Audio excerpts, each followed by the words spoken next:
साथियों, सभी का फिर से स्वागत है आपके अपने YouTube channel GK GS by Sonu sir में। तो फिर आप सभी के बीच हम लेकर के आ चुके हैं सेट नंबर 4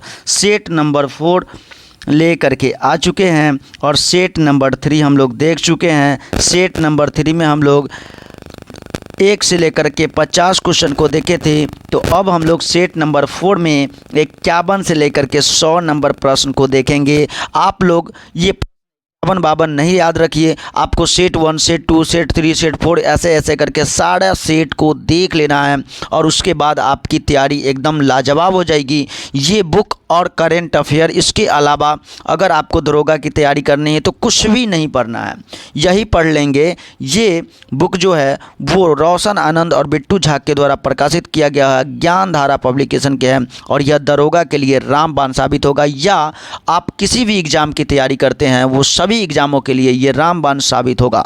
तो चलेंगे हम लोग क्वेश्चन की ओर और 51 नंबर प्रश्न से हम लोग आगे बढ़ेंगे। 51 नंबर प्रश्न से आगे बढ़ना है तो चलते हैं, देखते हैं कहाँ तक हम लोग पढ़ चुके हैं और कहाँ से हम लोग को पढ़ना है। ठीक है, चलिए तो चलते हैं हम लोग। 51 नंबर प्रश्न कहाँ गया भाई? चलो इसे ही फास्ट, इसको हम ऐसे भगा लेते हैं। कहाँ तक पढ़ा चुके थे? तो अगर हम लोग बात करें तो हम लोग पेज नंबर लगभग 45 के आसपास पढ़ चुके हैं। 45 नंबर पेज के आसपास पढ़ चुके हैं। यहाँ पे पेज नंबर 134 है।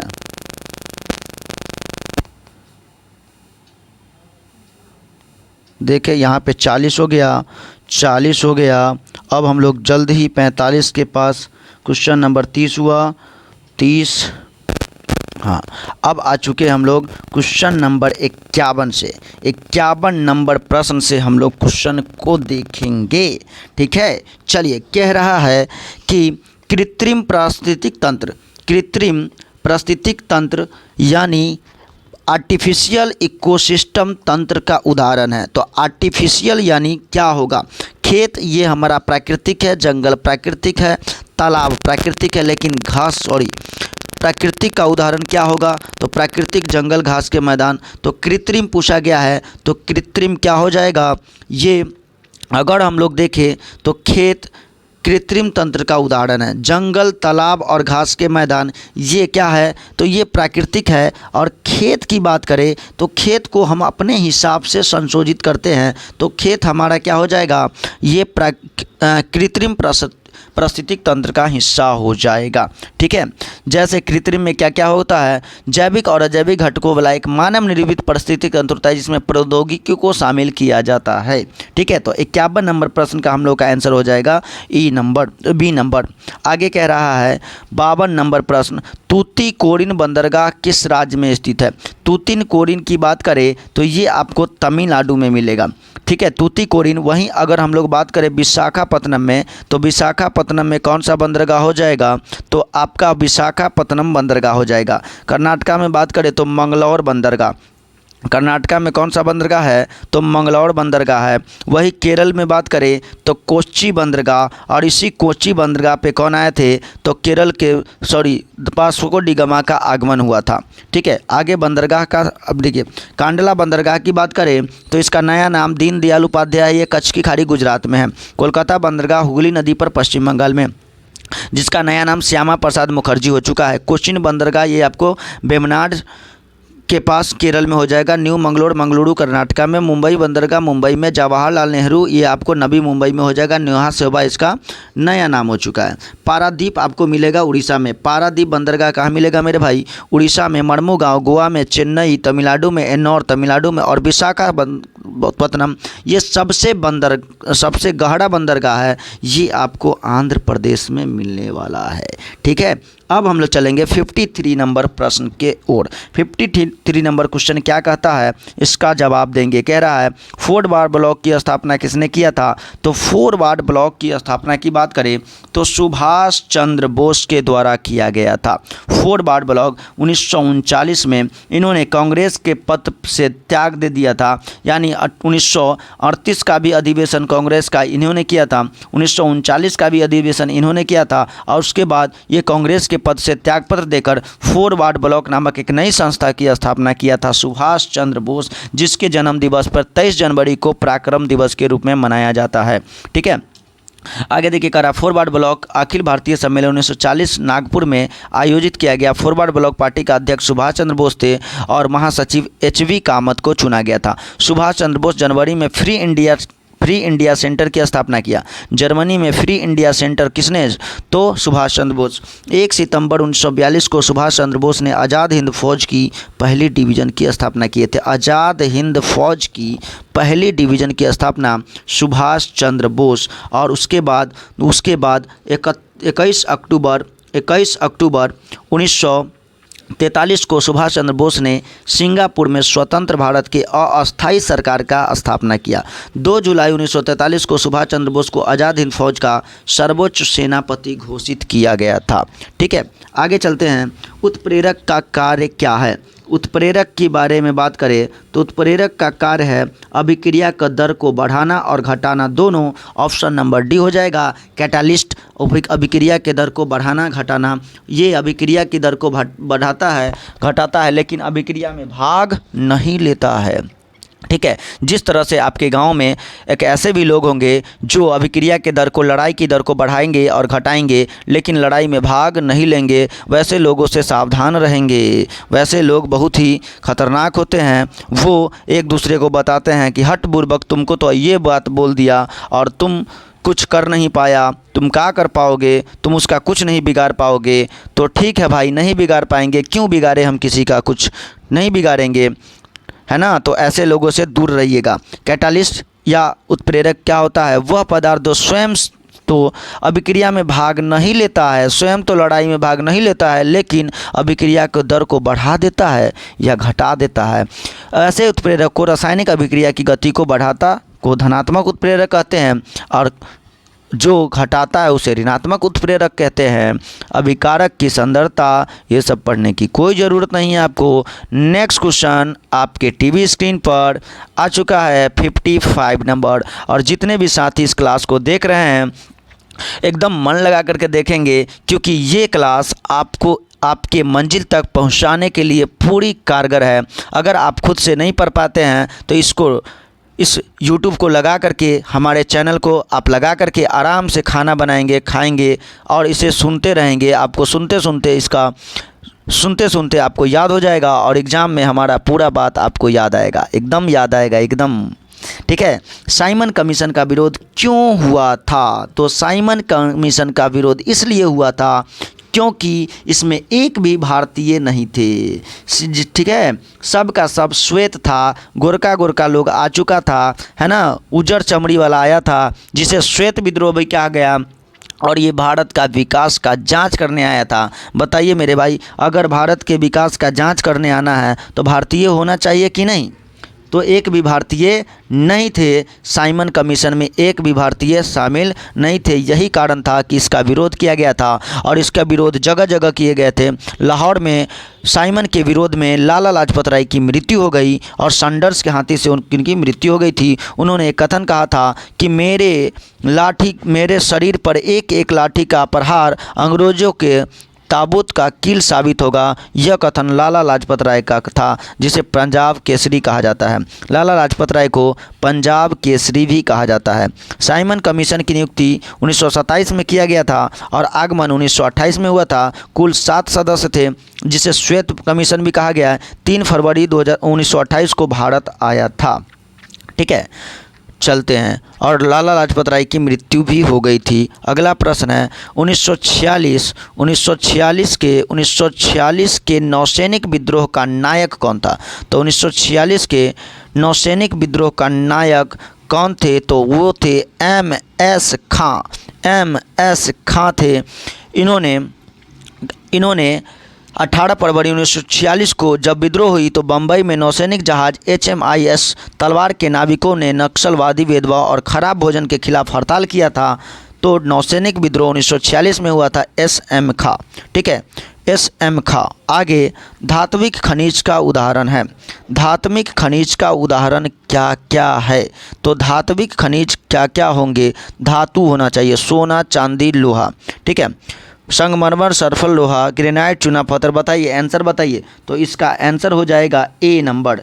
इसका आंसर क्या हो जाएगा मेरे भाई? ए नंबर हो जाएगा। सोना, चांदी और लोहा, ये इसका आंसर हो जाएगा कि ये तीनों के तीनों धात्विक है, धातु है।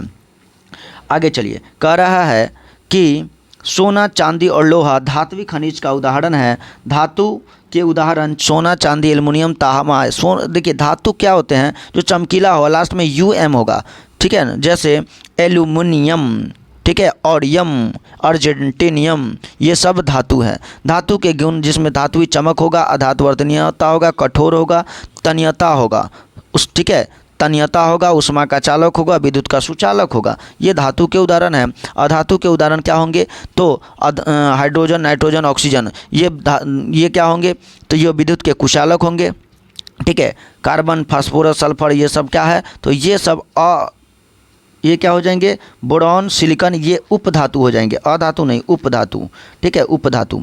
आगे अगला प्रश्न 58 नंबर, ठीक है, 58 नंबर प्रश्न कह रहा है कि बैलाडीला किसके लिए प्रसिद्ध है? बैलाडीला किसके लिए प्रसिद्ध है? ये क्वेश्चन आपका 58 नंबर है। तो बैलाडीला लौह अयस्क के लिए प्रसिद्ध है। बैलाडीला किसके लिए प्रसिद्ध है मेरे भाई? तो लौह अयस्क के लिए प्रसिद्ध है। और ये बैलाडीला किस राज्य में है? तो ये आपको मिलेगा उड़ीसा में। बैलाडीला कहाँ है? तो उड़ीसा में है। और ये उड़ीसा, झारखंड, छत्तीसगढ़, गोवा, आंध्र प्रदेश तथा तमिलनाडु राज्य में स्थित है लौह अयस्क के लिए, ठीक है। आगे बैलाडीला छत्तीसगढ़ में प्रसिद्ध, बैलाडीला जो है आपको छत्तीसगढ़ में है, ठीक है। आगे 59 नंबर प्रश्न, उष्णकटिबंधीय सदाबहार वनस्पति का उदाहरण है। तो उष्णकटिबंधीय सदाबहार वनस्पति का उदाहरण क्या हो जाएगा? इसका आंसर लगाइए। तो इसका आंसर हो जाएगा ए नंबर। इसका आंसर हो जाएगा महोगनी एवं रोजवुड। महोगनी और रोजवुड जो है उष्णकटिबंधीय सदाबहार वन के एग्जाम्पल है, ठीक है। नेक्स्ट क्वेश्चन की ओर चलते हैं, अगले प्रश्न की ओर। नौका दौड़ किस राज्य का प्रसिद्ध खेल है? नौका दौड़ जो है वो केरल का प्रसिद्ध खेल है, ठीक है, केरल। तो केरल हो जाएगा ऑप्शन नंबर डी, नौका दौड़ केरल का प्रसिद्ध खेल है। आगे चलेंगे, नरोरा परमाणु विद्युत संयंत्र किस राज्य में स्थित है? तो नरोरा आपको हो जाएंगे यूपी में, कलपक्कम और कुडुलकिलम तमिलनाडु में, उसके बाद तारापुर महाराष्ट्र में, रावतभाटा राजस्थान में हो जाएगा। तो ऑप्शन नंबर सी जो है हमारा आंसर हो गया। चलेंगे नेक्स्ट क्वेश्चन की ओर, अगले प्रश्न की ओर। अगला प्रश्न की ओर चलेंगे, नरोरा यूपी में, उसके बाद तारापुर महाराष्ट्र में, रावतभाटा राजस्थान में, कुडुलकुलम तमिलनाडु में, कैगा कर्नाटका में, काकरापारा गुजरात में, कलपक्कम तमिलनाडु में, नरोरा यूपी में स्थित है। आगे अनिमेष लोचन चैत्य कहाँ स्थित है? अनिमेष लोचन चैत्य की बात करें तो ये बोध गया में स्थित है, ठीक है। और वह स्थान जहाँ भगवान बुद्ध ने ज्ञान दीप्ति प्राप्ति करने के बाद दूसरा सप्ताह खड़े होकर बोधि वृक्ष को एक टक देखते हुए बिताए थे, वही है अनिलोचन चैत्य। वही देखते हुए बिताया था अनिमेष लोचन चैत्य महाबोधि परिसर की सीमा के भीतर स्थित 7 पवित्र स्थलों में से एक है, ठीक है। चलिए, महात्मा बुद्ध के बचपन का नाम सिद्धार्थ था और स्तूप जो है उनकी मृत्यु से संबंधित है। चलते हैं आगे। कह रहा है भारत के पहली सीमेंट फैक्ट्री कहाँ लगाई गई थी? तो भारत में पहली सीमेंट फैक्ट्री चेन्नई में लगाई गई थी। और कैसा सीमेंट था? तो पोर्टलैंड सीमेंट था। कैसा सीमेंट था मेरे भाई? पोर्टलैंड सीमेंट था, ठीक है। 1904 में भारत में पहली समुद्री सिपाहियों का उपयोग कर सीमेंट बनाने में असफल प्रयास किया गया था। वहीं अगर हम लोग बात करें सफल सीमेंट फैक्ट्री तो 1914 में इंडियन सीमेंट कंपनी के रूप में पोरबंदर में स्थापित किया गया था। तो पहली सीमेंट फैक्ट्री आपको चेन्नई में जो असफल रहा था, और पहला सफल 1914, 1904 में असफल और 1910 साल बाद सफल, ठीक है। सीमेंट का आविष्कार की बात करें तो इंग्लैंड के पोर्टलैंड नामक स्थान पर हुआ था। जोसेफ एस्पिडिन ने चीका और मिट्टी को जलाकर किया था, ठीक है। और जो पहला सीमेंट था पोर्टलैंड सीमेंट था, उसी के नाम पे, खोजकर्ता के नाम पे पोर्टलैंड सीमेंट नाम दिया गया था 1824 में, जोसेफ एस्पिडिन, ठीक है। चलते हैं नेक्स्ट क्वेश्चन की ओर। आगे कह रहा है गारो, खांसी और जयंतिया ये किस का भाग है। तो गारो, खासी और जयंतिया की बात करें तो गारो, खासी और जयंतिया ये प्रायद्वीपीय पठार का भाग है। गारो, खासी और जयंतिया किसका भाग है? तो प्रायद्वीपीय पठार का भाग है। ठीक है, प्रायद्वीपीय पठार का भाग है। आगे, गूगल द्वारा भारतीय ग्रामीण महिलाओं के लिए कौन सा प्रोग्राम चलाया जाता है? तो इंटरनेट साथी चलाया जाता है। गूगल द्वारा कौन सा? तो इंटरनेट साथी जो है ये गूगल के द्वारा चलाया जाता है। गूगल द्वारा भारतीय ग्रामीण महिलाओं के लिए इंटरनेट साथी ये गूगल के द्वारा चलाया जाता है। चलेंगे नेक्स्ट क्वेश्चन की ओर, अगले प्रश्न की ओर। और अगला प्रश्न आपका मैथ्स का प्रश्न है। कह रहा है एक किसी घंटे की घड़ी में घंटे वाली सुई 48 घंटे में कितना चक्कर लगाएगी? अब बताइए, अब घंटे की सुई जो है 48 घंटे में कितना चक्कर लगाएगी? तो अगर हम लोग बताएं 12 घंटे में वह एक चक्कर लगाती है, तो 48 घंटे में 12 से डिवाइड दे देंगे, 4 चक्कर लगाएगी। कितना चक्कर लगाएगा? 4 चक्कर लगाएगा। ये दरोगा का प्रश्न है ना मैंने भाई, ये दरोगा का प्रश्न है। और ये जो सेट है ये 2023 में पूछा गया सेट है। अब बताइए, तो क्या आप लोग दरोगा के एग्ज़ाम को क्वालिफाई कर दरोगा नहीं बनना है आपको? बिल्कुल बनना है। चलिए आगे कह रहा है, श्याम का स्थान दाएं से और दाएं तथा बाएं दोनों ओर से 8वां है। बताइए, कोई दाएं से भी 8वां है और बाएं से भी 8वां है। अब एक ही आदमी जो है दाएं से 8वां है, यानी इधर से 7 लोग होंगे और इधर से भी 7 लोग होंगे। अब बीच में कौन है? तो श्याम है। अब बताइए 7 7 14 और एक भी श्याम, 15 लोग हो जाएंगे। टोटल कितने लोग होंगे? तो टोटल हो जाएंगे 15 लोग, क्योंकि श्याम दोनों ओर से काउंट हो रहा है तो एक माइनस करके बोलेंगे। ठीक है, आगे अगला प्रश्न क्या कहता है, इसका आंसर लगाना है।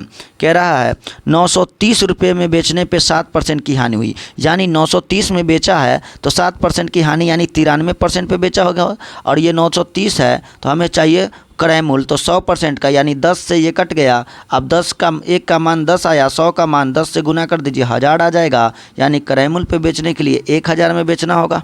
कितना में बेचना होगा? 1000 हमारा आंसर हो जाएगा। आगे कह रहा है घनाभ का संबंध आयत से है। घनाभ का संबंध आयत से है तो घन का संबंध किससे होगा? तो वर्ग से, क्योंकि वर्ग में 2 डायमेंशन होते हैं और वर्ग से ही बनता है घन। ठीक है, और आयत में 3 डायमेंशन होते हैं और आयत से ही बनता है घनाभ। तो क्या आंसर हो जाएगा? वर्ग, ऑप्शन नंबर बी आंसर हो जाएगा।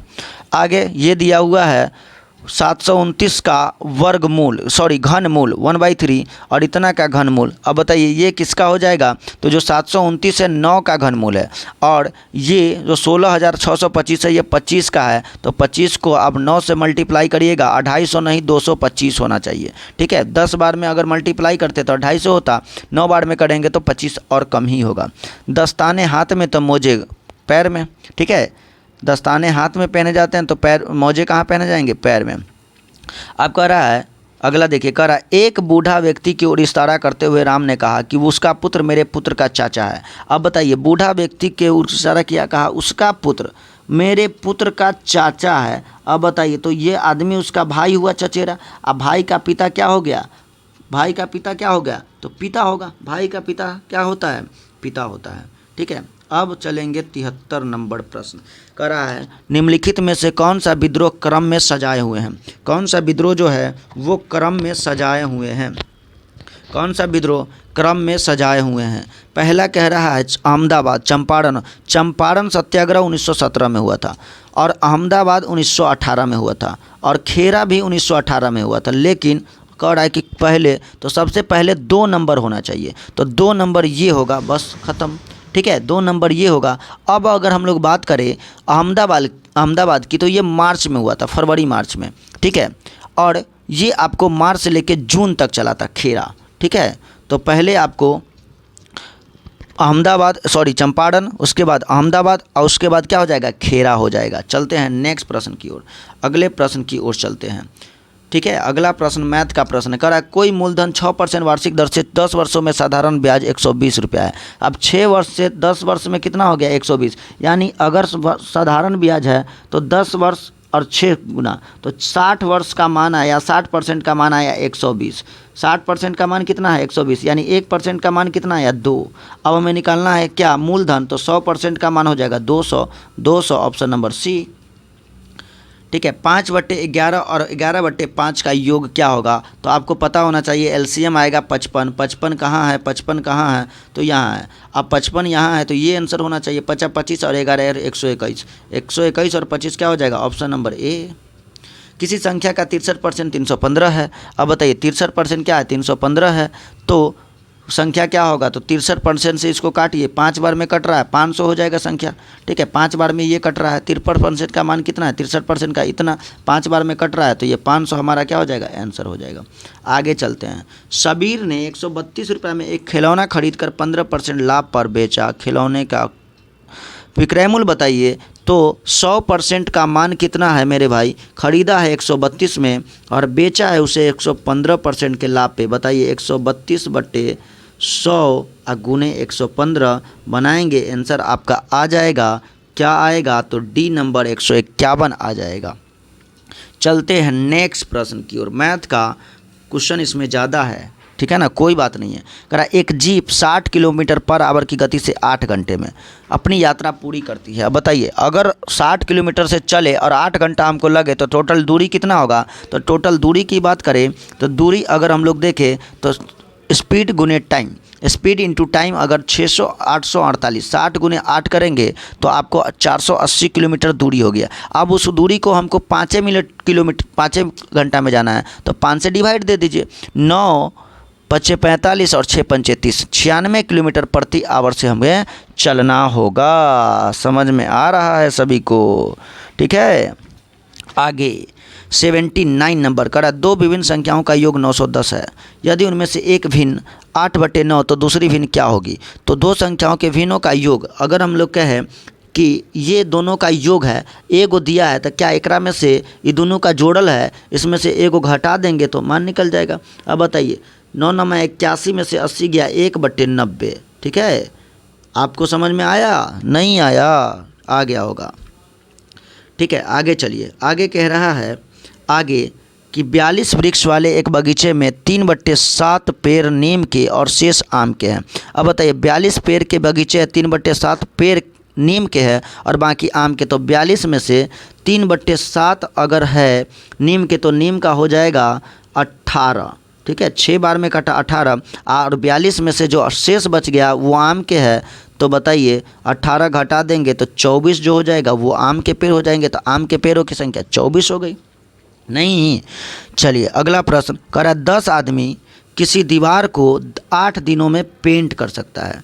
10 आदमी किसी दीवार को 8 दिनों में, यदि पेंटिंग के काम को 4 दिनों में समाप्त करना हो तो 10 आदमी 8 दिन में समाप्त करता है। अब कह रहा है भाई 80 काम होगा 4 दिन में करना है तो 4 से डिवाइड देंगे तो 80 का 4 20 दिन में लगेगा, ठीक है। कितना आदमी लग जाएगा, तो 20 आदमी लगेगा, ठीक है। M1 D1 M2 D2 पे बना लेंगे, कोई दिक्कत नहीं है इसे क्वेश्चन में। अगला प्रश्न देखेंगे, ये प्रश्न क्या कहता है, देखिए ये प्रश्न क्या कहता है। कह रहा है कि पिता और पुत्र की उम्र का अनुपात 4:1 है, यानी पिता 4 साल का है तो बच्चा 1 साल का है, ठीक है। x उनकी उम्र का गुणनफल 196 है, यानी 4x इंटू एक्स को मल्टीप्लाई करेंगे 196 आएगा। अब इसको काटिए, 4 चौका 16 और 9 चौक 36, 49 आया। एक्स स्क्वायर का मान आया 49, तो x का मान मेरे भाई इसका वर्ग x का मान आएगा 7। अब बताइए, अब हम लोग कहेंगे 4x अगर पिता है 1 साल का अगर बच्चा है तो x का मान 7 आया, तो 28 साल का बाबूजी और 7 साल का बउआ, ठीक है ना। 4 गुना हो गया ना उसका, 7 चौका 28, तो 28 साल के पिताजी हैं और 7 साल के क्या है, बच्चा है। आंसर नंबर कौन हो जाएगा। और 5 साल बाद उनकी उम्र का अनुपात बताइए। तो 5 साल बाद 28 5 33 साल के हो जाएंगे, ये हो जाएगा 12 साल का। काटेंगे तो 11 और 3, 11 और 4, 11 और 4, option number A is right. अब हमें कह रहा है नेक्स्ट क्वेश्चन, सबसे बड़ी संख्या बताइए। तो सबसे बड़ी संख्या वो होगा जिसमें कम से डिवाइड लगा होगा, ठीक है। अगर इसका मान देखें तो इसको अगर देखेंगे तो 0 पॉइंट कितना आएगा। अब ये हो गया 250, 4 बार में लग सकता है, लगभग 3.99 के आसपास। इसको जब काटेंगे तो ये आपको 3.99 आ जाएगा। यहाँ देखिए ये 14 या 42, ये 3.33। ओहो हो, सारा एक ही जैसा है ना। क्या हो जाएगा इसका आंसर? इसका आंसर हो जाएगा, देखिए यहाँ पे काट करके दिया हुआ है, सबसे बड़ा आ गया 8/21। ठीक है, सबसे बड़ा क्या हो जाएगा? 8/21 हो जाएगा। चलते हैं नेक्स्ट प्रश्न की ओर। नेक्स्ट प्रश्न की ओर कह रहा है, स्त्री लाइन में दूसरे, पाँचवें, छठे और 10वें अक्षरों को मिलाकर कोई सार्थक शब्द, अंग्रेजी शब्द बनाना है, संभव हो तो तीसरा शब्द क्या होगा? अब बताइए तीसरा शब्द क्या होगा? इस सब को आप लोग खुद कर लीजिएगा। मैथ और रीजनिंग क्या उतना बनाना। देखते हैं जीके का प्रश्न और है या नहीं है। जीके का प्रश्न और है कि नहीं है? चलिए है, यहाँ से आपको जीके का प्रश्न देखने को मिल रहा है। अगला प्रश्न कह रहा है 95 नंबर, विधान परिषद का सदस्य बनने हेतु, तो विधान परिषद के बारे में पूछ रहा है तो 30 साल। ठीक है, लेकिन वही विधानसभा को कहता तो विधानसभा का सदस्य बनने के लिए 25, मुख्यमंत्री बनने के लिए 25, प्रधानमंत्री बनने के लिए 25, विधायक बनने के लिए 25, सांसद बनने के लिए 25, राष्ट्रपति बनने के लिए 35, उपराष्ट्रपति बनने के लिए 35, राज्यपाल बनने के लिए 35, मुखिया बनने के लिए 21, सरपंच बनने के लिए 21, वार्ड मेंबर बनने के लिए 21, समझ गए, और वोट देने के लिए 18। चलते हैं नेक्स्ट प्रश्न की ओर। नेक्स्ट प्रश्न की ओर चलेंगे। कह रहा है बृहत ट्रंक मार्ग, ग्रांड ट्रंक रोड निम्न में से किससे संबंधित है? तो वो सड़क परिवहन से संबंधित है। सड़क परिवहन से संबंधित है ग्रांड ट्रंक रूट। ठीक है, ग्रांड ट्रंक रूट ये आपको सड़क परिवहन से संबंधित है। अगला नंबर कह रहा है बृहत ट्रंक सड़क मार्ग से संबंधित हो जाएगा। NH 1 और 2 और शेरशाह सूरी के द्वारा इसे बनाया गया था, जिसे सड़क ए आजम के नाम से भी जाना जाता है। विश्व स्वास्थ्य संगठन का मुख्यालय कहाँ है? तो विश्व स्वास्थ्य संगठन का मुख्यालय स्विट्जरलैंड में है। स्विट्जरलैंड की एक शहर है जिनेवा। जिनेवा में आपको WHO और 7 अप्रैल 1948 को WHO की स्थापना किया गया था। ठीक है, आगे चलेंगे नेक्स्ट क्वेश्चन की ओर। नाटो का मुख्यालय ब्रुसेल्स में है। एशियान का मुख्यालय जकार्ता में है। सार्क का मुख्यालय काठमांडू में है। वर्ल्ड ट्रेड ऑर्गेनाइजेशन WTO का मुख्यालय जिनेवा में है। आधुनिक राष्ट्रमंडल लंदन में है, कॉमनवेल्थ का। ठीक है ना, और मुद्रा कोष IMF वाशिंगटन DC में है। वर्ल्ड बैंक भी आपको कहाँ मिलेगा? वाशिंगटन DC में है। यूनिसेफ का मुख्यालय आपको न्यूयॉर्क में है। यूनेस्को का मुख्यालय पेरिस में है। ठीक है, आगे ये कह रहा है किसी अर्धचालक का ताप बढ़ने पे उसकी प्रतिरोधकता घटती है। ताप बढ़ने पे उसकी प्रतिरोधकता क्या होती है? अर्धचालक में जब हम टेम्परेचर देंगे तो प्रतिरोधकता घटेगी और चालकता बढ़ेगी। प्रतिरोधकता घटेगी और चालकता क्या होगा? बढ़ेगी। ठीक है, आगे ऑडोमीटर उपकरण जिसके द्वारा मापन किया जाता है, तो ऑडोमीटर के द्वारा दूरी का माप किया जाता है। ठीक है, किसका माप किया जाता है? दूरी का माप किया जाता है। चलते हैं नेक्स्ट क्वेश्चन की ओर। आगे हमें क्या कहता है? हाइग्रोमीटर से वायुमंडलीय आर्द्रता मापा जाता है। आर्द्रता मापा जाता है हाइग्रोमीटर से। सिस्मोग्राफ से भूकंप की तीव्रता मापा जाता है। फेदोमीटर से गहराई मापा जाता है। रेन गेज से वर्षा मापा जाता है। ठीक है, शक्ति का SI मात्रक वाट होता है। आगे अलकनंदा तथा भगीरथी नदी कहाँ आकर मिलती है? तो अलकनंदा तथा भगीरथी नदी देवप्रयाग में आकर के मिलती है। C नंबर आंसर हो जाएगा। अलकनंदा और भगीरथी देवप्रयाग में। अलकनंदा में पिंडार मिलती है कर्णप्रयाग में। अलकनंदा में पिंडार जो मिलती है वो कर्णप्रयाग में। अलकनंदा में धौली गंगा विष्णुप्रयाग में। मंदाकिनी रुद्रप्रयाग में और नंदाकिनी नंदप्रयाग में मिलती है।